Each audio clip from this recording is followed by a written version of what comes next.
శ్రోతలందరికీ నా నమస్కారం. కథా ప్రయాణానికి స్వాగతం. నేను మీ అనసూయ. ఈ మంగళవారం నాటి మంచి కథతో మీ ముందుకొచ్చేసాను. కథ పేరేంటంటే వానప్రస్థం. ఈ కథా రచయిత్రి శ్రీమతి బలివేటి నాగచంద్రావతి గారు. ఈ కథ ఈనాడు ఆదివారం అనుబంధ సంచికలో ప్రచురితమైంది. కథలోకి ప్రయాణం చేద్దాం. సర్విసెట్టి ఫోన్ చేశాడు ఇందాక. పడక కుర్చీలో వాలి పేపర్ తిరగేస్తున్న పరంధామయ్య గారు తలపైకెత్తి చెప్పారు. వరండా ముందు చీడీల మీద కూర్చుని మనవరాలు మంజుల జుట్టు పాయలుగా తీసి నూనె పట్టిస్తోంది పార్వతమ్మ. అవునా, ఎలా ఉన్నారట, ఏమిటి సంగతులు అడిగింది క్యాజువల్గా. స్ట్రీట్ చిల్డ్రన్ కోసం కొత్త వింగేదో ప్రారంభించాట. ఆ పిల్లల ఆటలు చూస్తూ మా తాతలు బామ్మలందరూ చాలా ఉత్సాహంగా ఉంటున్నారా అన్నారు పరంధామయ్య గారు చిరునవ్వుతో. ఎవరి పిచ్చి వాళ్ళకి ఆనందం అంది పార్వతమ్మ పెదవి విరుస్తూ. ఆశ్రమానికి మళ్ళా మనల్ని ఒకసారి వచ్చి వెళ్ళమని పదే పదే ప్రాధేయపడుతున్నాడే పార్వతి. ఎప్పుడు పాడే పాటే కదా. వాడు ఆశ్రమానికి ఎన్ని హంగులు ఏర్పరుస్తున్నాడో, ఎలా తీర్చిదిద్దుతున్నాడో మనకు చూపించాలని వాడి తాపత్రయం. ఓసారి వెళ్ళి 10 రోజులుండొస్తే పోలా ఒప్పుకోమన్నట్టు అన్నారు పరంధామయ్య గారు. భలేవారే, నాకెక్కడ కుదురుతుంది చెప్పండి. ఎండలు ముదురుతున్నాయా, ఏటికి సరిపడా పప్పులవి తెప్పించుకోవాలా, ఎండబెట్టించి డబ్బాలకెత్తించాలా అన్నట్టు బొడియాలవి పెట్టుకునే పని ఒకటి ఉంది కదా. అవునవును, ఆ తర్వాత ఊరగాయల కాలం వచ్చేస్తుందా, మిరపకాయల ముచ్చికలు తీసుకోవాలా. భార్య వెతికే సాకుల లిస్టుకి కొసగా తానొకటి జత చేస్తూ నవ్వారాయన. ఆయనకు తెలుసు భార్యకు అక్కడికి రావడం ఇష్టం ఉండదు అని. మొదట్లో ఒకసారి తీసుకెళ్లారు. వయసు మళ్ళబోతున్నా పార్వతమ్మలో యవ్వనపు చురుకుదనం తరగలేదు. లేచిన దగ్గర నుంచి ఆసులో కండలా విరామం లేకుండా తిరుగుతూ, భర్తతో కొడుకులతో కబుర్లాడుతూ, పనివాళ్లకు పురమాయిస్తూ, కోడళ్లకి సలహాలిస్తూ, మనవళ్లను ముద్దు చేస్తూ గలగలలాడుతూ తిరుగుతూ ఉండే పార్వతమ్మకు ఆ ఆశ్రమ నిశ్శబ్దం నచ్చలేదు. శిశిరంలో రాలబోయే పండుటాకుల్లాంటి ఆ ముసలివాళ్ళని చూస్తే ఒక విధమైన జలదరింపు కలిగింది ఆమెకు. సత్తువులేని చేతులతో దేవుడి ముందు వాళ్ళు చేసే భజనలు, నిరాసక్తంగా తప్పనిసరి వాళ్ళు చేసే పనులు, నిరాశ నిండిన వాళ్ల చూపులు ఆమెను భయపెట్టాయి. అప్పటి నుంచి ఆశ్రమం పేరెత్తినా, వెడదామన్నా మల్లె చెట్టుకు ఆకులు గిల్లాలని, కోడలి వదినగారి చెల్లెలికి సమర్థసారి తీసుకువెళ్ళకపోతే బాగుండదని, ఇలాంటి చాలా చాలా ముఖ్యమైన విషయాలు గుర్తుకొస్తుంటాయి ఆమెకి. తలపు మాత్రంగానే హడలు పుట్టినట్లు భుజాలు కుదిలించి వదిలిన భార్య విన్యాసం చూసి దీర్ఘంగా నిట్టూర్చారు పరంధామయ్య గారు. అయినా ఈ ఇల్లు, నా బుజ్జి మనవలు, వాళ్ళిచ్చే తీయతీయని ముద్దులు, ఇవే నా స్వర్గం. వేరే నందనవనాలు, ఆశ్రమాలు నాకెందుకు చెప్పండి అంటూ వెనక్కి తిరుగున్న మనవరాలు మంజుల మొహాన్ని ఎదురకు తిప్పుకుని బుగ్గలు పుడుకుతూ, చెప్పరా చెట్టు తల్లి, తాత నన్ను ఎక్కడికో రమ్మంటున్నారు, వెళ్ళనా మరి అని అడిగింది ముద్దుగా. వద్దు వద్దు, దాది తీసుకెళ్లొద్దు, తల అడ్డంగా ఊపుతూ 2 చేతులతోనూ పార్వతమ్మ మెడ పెనవేసి గారాలిపోయింది మంజుల. మురిసిపోయింది పార్వతమ్మ. పరంధామయ్య గారి బాల్యమిత్రుడు సర్విసెట్టి. ఇద్దరూ ప్రాణ స్నేహితులైనా చిన్నతనం దాటాక ఎవరి అభిరుచులు వాళ్ళవి, ఎవరి దారులు వారివి అయ్యాయి. పరంధామయ్య గారేమో డిగ్రీ పూర్తి చేశాక తండ్రి చెప్పినట్టే బుద్ధిమంతుల్లా పెళ్లి చేసుకుని తండ్రి చేస్తున్న కలప వ్యాపారంలో ఆయనకు సాయం చేస్తూ స్థిరపడిపోయారు. సర్విసెట్టి అలా కాదు, చిన్నతనం నుండి అతనిది చాలా జాలిగుండే. దీనంగా ఎవరు కనపడినా కరిగిపోయేవాడు. అడిగితే తన దగ్గరున్నది ఏదైనా సరే తటపటాయించకుండా తీసి ఇచ్చేసేవాడు. స్కూలుకు వెళ్లే తోవలో ఆకలి అన్న బిచ్చగాడికి తన క్యారేజీ ఇచ్చేసిన రోజులు ఎన్నో. ఎదిగే కొద్దీ ఆ ఉదారత, సేవాగుణం పెరిగిందే కానీ తరగలేదు. వరదలొచ్చి అనాథలైన వారికి, ఇల్లు వాకిలి అగ్గిపాలై నిరాశ్రయులైన వారికి ముందుగా వెళ్లి అండగా నిలబడేది ఇతనే. చందాల కోసమో, సహాయ కార్యక్రమాలంటూ వాటి నిర్వహణ కోసమో విరామం లేకుండా తిరుగుతూనే ఉండేవాడు. ఈ వ్యాపకాల మూలంగా చదువు వెనకబడింది. పెళ్లి చేస్తే దారికొస్తాడు అనుకుంటే అటువంటి బంధాల మీద తనకు ఆసక్తి లేదని నిర్ద్వందంగా చెప్పేశాడు. తల్లిదండ్రుల మరణానంతరం పూర్తిగా స్వతంత్రుడయ్యాడు అతను. ఈ సమాజం నాకేమి ఇచ్చింది అని ప్రశ్నించే బదులు ఈ సమాజానికి నేను చేశాను అని చెప్పగలగాలని మనస్ఫూర్తిగా నమ్మేవాడు. వయసు ఉడిగి చరమాంకంలో ఆప్తులనుకున్న వారి ఆదరణ లుప్తమై ఏకాకుల్లా మిగిలిపోయిన వృత్తులను ఆదరాభిమానాలతో అక్కును చేర్చుకోవాలని అతని సంకల్పానికి సాకారం ఆ వృద్ధాశ్రమం. అది అతని ప్రాణం. తన యావదాస్తిని వెచ్చించి నిర్మించిన వృద్ధుల ఆనందధామం. ఆ ముసలివారి కోసం ఏ సౌకర్యాలు అమర్చినా ముందుగా పరంధామయ్య గారికి చెప్పి ఆనందపడతాడు. చెప్పడం కాదు, ప్రతిదీ మిత్రుడికి ప్రత్యక్షంగా చూపించాలి అని అతని అభిలాష. కానీ పార్వతమ్మకు అక్కడికి వెళ్ళడం అంటేనే ఇష్టం ఉండదు. భార్య లేకుండా పరంధామయ్య గారు ఎక్కడికి కదలరు. పరంధామయ్య పార్వతమ్మ గారిది అన్యోన్యమైన దాంపత్యం, పాడిగుండలాంటి సంసారం, 12 బిడ్డలు. పెద్దవాడు రమేష్ డిగ్రీ చేసి వ్యాపారం మీద ఇష్టంతో తండ్రితోనే ఉండిపోయాడు. చిన్నవాడు సురేష్ సాఫ్ట్వేర్ ఇంజనీర్. కడసారపు గారాల పట్టి శకుంతల. 2 కొడుకులకు వివాహం చేసేశారు. పెద్దవాడు రమేష్కి 2 పిల్లలు, చిన్నవాడు సురేష్కి 2. శకుంతలకు యుక్త వయసు వచ్చింది. భార్య అంటే ఎనలేని ప్రేమ పరంధామయ్య గారికి. ఆమె సన్నిధి ఆయనకు ఆరామ మందిరం. ఎంత చికాకులో ఉన్నా ఆమెను చూస్తే ప్రసన్నుడవుతాడు ఆయన. ప్రతి చిన్న విషయాన్ని, వ్యాపార లావాదేవీలతో సహా ఆమె చెవిన వేయాల్సిందే. వచ్చిన ఆదాయం ప్రతి పైసా ముందు భార్య చేతిలో పెట్టాల్సిందే. ఆ ఇంటి మహారాణి పార్వతమ్మ. భర్తకే కాదు, కొడుకులిద్దరికీ కూడా తల్లంటే పంచప్రాణాలు. అమ్మ ఎప్పుడు వాళ్ళ కళ్ళకి మహాలక్ష్మిలా పెద్ద పెద్ద జరీ చీరలు కట్టుకుని తలనిండా పూలు పెట్టుకుని కళకళలాడుతూ కనిపించాలి. అన్నపూర్ణలా తన హస్తాలతోనే అందరికీ వడ్డించాలి. ఆమె ఇంట్లో నుంచి కాలు కదపాలంటే కాదు ఉండాల్సిందే, అంత అపురూపం వాళ్ళకి. కోడళ్ళకు అమ్మ తర్వాత అమ్మ పార్వతమ్మ. మాటల్లోనే కాదు, అభిమానంలో కూడా. కల్లో కూడా అత్తగారు గీచిన గీటు దాటాలనుకోరు వాళ్ళు. కోరి కోరి తన ఇష్టానుసారం కట్టించుకున్న భవంతి, నెత్తిన పెట్టుకునే భర్త, ప్రేమానురాగాలు కురిపించే పరివారం, వనంలో చిలకల్లా సందడి చేస్తూ ఆనందపరిచే చిన్న పాపలు, ఇదే ఆమె ప్రపంచం. ఈ బృందావనాన్ని విడిచి ఎక్కడికి వెళ్ళాలి అనుకోదు పార్వతమ్మ, ముఖ్యంగా ఆశ్రమం లాంటి నీరవ నిశ్శబ్దంలోకి. లేత పచ్చిక మీద వాకింగ్ చేస్తున్నట్టు కులాసాగా అడుగులు వేస్తున్న వీధి ఉన్నట్టుండి తిక్కరేగినట్టు రూటు మార్చింది. నిండుగా కలపదొంగలతో తమ అడితీకి వస్తున్న లారీ పక్కకి విరిగిపోయి పైనున్న 3 కూలీలు దొర్లిన ఆ దొంగల కింద పడి నుగ్గు అయ్యారన్న వార్త విన్న పరంధామయ్య గారు గుండె పట్టినట్టే కుప్పకూలిపోయారు. మరి లేవలేదు. పరంధామయ్య గారు మరణించారు. చూస్తూ ఉండగానే కళ్ల ముందు కాస్తున్న వెన్నెల కరిగిపోయి గాఢాంధకారం అలముకుతి పార్వతమ్మకు. రోజులు, వారాలు, నెలలు గడిచాయి. మెల్లమెల్లగా ఆ చీకటి తెరలు తొలగించుకుని యువతలకు రాక తప్పలేదు. వచ్చింది. చుట్టూరా కలయి చూసింది. ఆ ఇల్లు, ఆ మనుషులు, ఆ వాతావరణము ఏవీ మారనట్టుగానే ఉన్నాయి, కానీ అన్నీ మారిపోయినట్టుగానూ ఉన్నాయి. వరండాలో వేసిన వాలు కుర్చీ వేసినట్టుగానే ఉంది. దానిలో కూర్చుని పేపర్ చదువుకుంటూ ఉండే పరంధామయ్య గారు లేరు.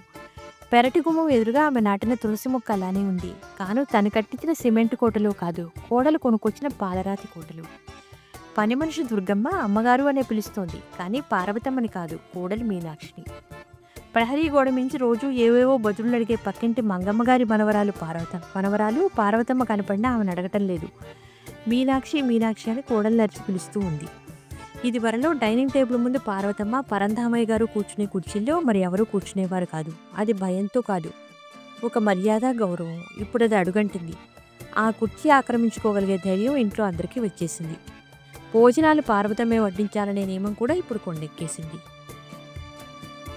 తల్లి నవ్వుతూ ఎదురొస్తే తప్ప గడప దాటని కొడుకు ఇప్పుడు బయటకు వెళ్లే ముందు ఆమె కనిపిస్తే ఇబ్బంది పడుతున్నట్టు ముఖం చిట్లిస్తున్నాడు. నానమ్మ కనపడగానే కాళ్ళు చుట్టేసుకునే పిల్లలు కూడా ఇప్పుడు అంతగా దగ్గరకు రావటం లేదు. బహుశా కుంకుమ లేక బోసిపోయిన వదనం, మలినమై నలిగిపోయిన చీర, సంస్కారం లేని తలకట్టుతో కళావిహీనంగా ఉన్న ఆమెను చూసి తడబడుతూనో బెదురుతూనో వెనక్కి అడుగేస్తున్నారేమో. పిల్లలు మొహాలు తిప్పుకుంటున్నారు. సరే, పెద్దల వైఖరిలోనూ నిర్లక్ష్యం వ్యక్తమవుతోంది కొట్టవచ్చినట్టు. 3 నెలలకోసారి మంగళగిరి నుంచి కేవలం పార్వతమ్మ కొరకే చీరల మూటలు తీసుకొచ్చే వ్యాపారితో అంత ఖరీదు గల చీరలు కట్టుకునే వాళ్ళెవరూ ఇప్పుడు లేరులేండి, సాదా చీరలు ఉంటే తీసుకురండి అని చెప్తోంది మీనాక్షి. కట్రాటైంది పార్వతమ్మ. మొన్నటి వరకు ఆ ఇంట్లో సర్వత్రా తానై ఉండే పార్వతమ్మకు ఇప్పుడు ఏ ప్రాధాన్యత లేదు. తను లేకపోతే క్షణం కదలదనుకున్న కాలం ఇప్పుడు నువ్వెవరివి అన్నట్లు తల ఎగరేసి ముందుకు పరుగులు పెడుతోంది. ఆ రోజు పెద్ద కొడుకు రమేష్ అడితీకి వెళ్తూ తల్లి దగ్గరకు వచ్చాడు. అమ్మా, ప్రతి చిన్నదానికి నీ సంతకం కోసం రావాలి అంటే అన్ని పనులు ఆలస్యమైపోతున్నాయి. దీన్ని పవర్ ఆఫ్ అటార్నీ అంటారులే, ఇక్కడో సంతకం చెయ్యి, మిగతా అంతా నేను చూసుకుంటాను అన్నాడు కొంత విసుగ్గా మొహం పెట్టి. పార్వతమ్మ పెళ్లినాటికి మామగారు ఈ కలప వ్యాపారాన్ని చాలా చిన్న స్థాయిలో నడిపిస్తూ ఉండేవారు. కొడుకును కూడా అందులో దించేసరికి అది మరీ చిన్నగా, 2 మనుషులకు అది చాలనట్టుగా అనిపించేది. వ్యాపారాన్ని విస్తరించాలని, ఫర్నిచర్ షాపుని కూడా ప్రారంభించాలని ఎన్నో ప్రణాళికలు ఉండేవి తండ్రి కొడుకులకు. కానీ అది అమలు చేయాలంటే పెట్టుబడి కొరత. పార్వతమ్మ కాపురానికి వస్తూనే ఆ విషయం గ్రహించుకుంది. ఇక అట్టే ఆలోచించలేదేమా, తన మెట్టిన ఇల్లే తనకు శాశ్వతం, ఆ కుటుంబంలోని వాళ్లే తన స్వజనం. పాలు పొంగినట్లు సంసారం పొంగితే తనదే అదృష్టం అనుకుంది. పసుపు కుంకుమల కింద తండ్రి ఇచ్చిన 5 ఎకరాల మాగాణి అమ్మించేసి మామగారి దోసిట్లో పోసింది పార్వతమ్మ. ఆమె ఇచ్చిన వేళ మంచిదై మొక్క పాతితే వృక్షమైనట్లు బిజినెస్ బాగా వృద్ధి చెందింది.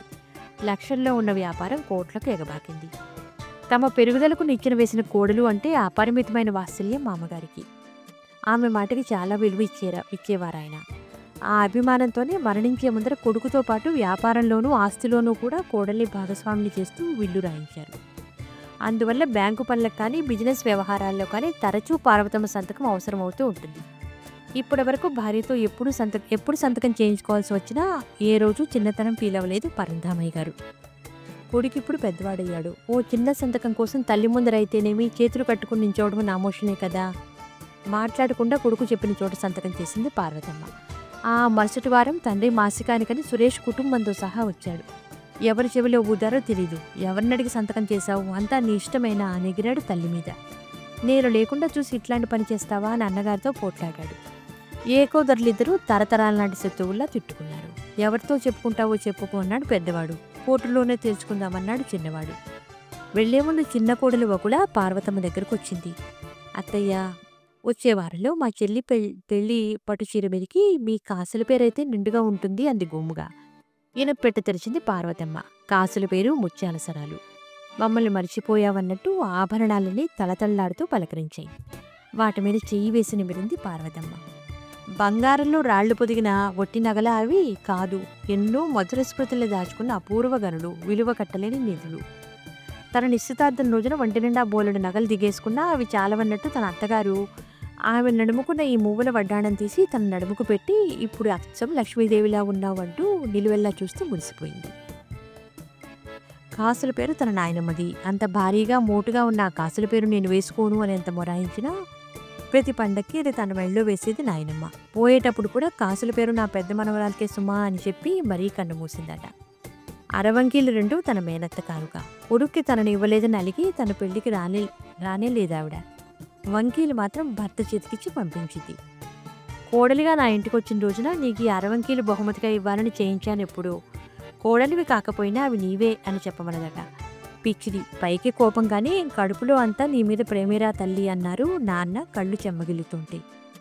ఫర్నిచర్ షాపు తెరిచిన ఏడాది వచ్చిన లాభంతో డైమండ్ నెక్లెస్ చేయించి అది పెట్టుకున్నప్పుడల్లా పేరుకు తగ్గట్టు ఉన్నావమ్మా అనేవారు మామగారు. కెంపుల హారం భర్త చేతితో తానందుకున్న తొలి ప్రేమ కానుక.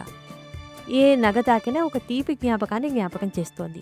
ఇప్పటి వరకు ప్రాణప్రదంగా చూసుకున్నది ఇవన్నీ. కానీ ఈ ఆభరణాలకే తలమానికమనుకున్న ఆభరణాన్ని భగవంతుడు లాగేసుకున్నాక వీటితో తనకేం అవసరం ఉంది? నిర్లిప్తంగా కాసుల పేరు తీసేసింది కోడలికి. మన్నాడు, ఖచ్చితంగా మన్నాడే అత్తగారి దగ్గరకు వచ్చింది పెద్ద కోడలు. బుజ్జిలోలాకులు వెరుగులు పెట్టించడానికి జ్యువెలరీ షాప్ పెడుతున్నాను. మీ వడ్డాణం మువ్వలు కొన్ని ఊడాయన్నారుగా, ఇలా ఇవ్వండి అతికించుకొస్తాను అంది. అడిగినట్టుగా ఉంది మాట, కానీ ఆజ్ఞాపిస్తున్నట్టుగా ఉంది స్వరం. వడ్డాణం తీసి కోడలికి అందించింది పార్వతమ్మ. అది ఇక తిరిగి రాదని తెలుసు.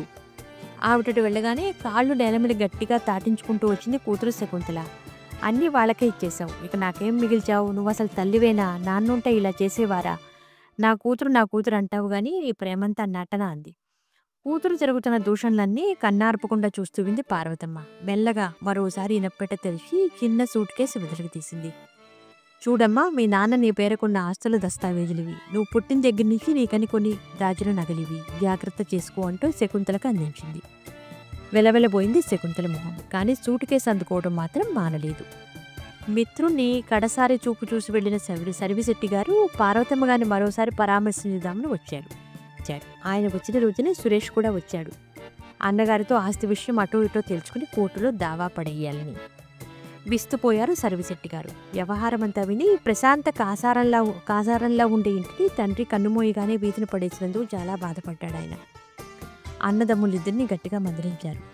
అదృష్టవశాత్తు సర్విశెట్టి గారంటే భక్తి గౌరవాలున్నాయి వాళ్ళకి. అంచేత నువ్వేమిటి మాకు చెప్పేది అనకుండా తలలు ఉంచుకున్నాడు. ఏమి పంచుకోవాలన్నా సామరస్యంగా తెలుసుకోమని, తల్లిని గౌరవంగా, చెల్లెల్ని ఆదరంగా చూసుకోమని, తండ్రి పేరు చెడగొట్టవద్దని బుద్ధులు చెప్పారు. తలలు ఊగించారు ఇద్దరు. వెళ్లే ముందు పార్వతమ్మను పిలిచారు. వెళ్ళొస్తాను, ధైర్యంగా ఉండు అని చెప్పాలని. ఎప్పుడు సర్దుకున్నదో చేతిలో సూట్ కేసుతో నిలబడి ఉంది పార్వతమ్మ. పదండి అన్నయ్య గారు, నేను వస్తున్నాను వానప్రస్థానికి అంది అన్ని బంధనాలు విడిపోయిన సన్యాసినిలా నిర్లిప్తంగా. అవును, ఆ ఆశ్రమం పేరు వానప్రస్థం. విన్నారుగా ఈ మనసులోని మారుమూలను స్పృశించే మంచి కథను. వచ్చే వారం మరో మంచి కథతో మీ ముందుంటాను. అంతవరకు సెలవు. నమస్కారం.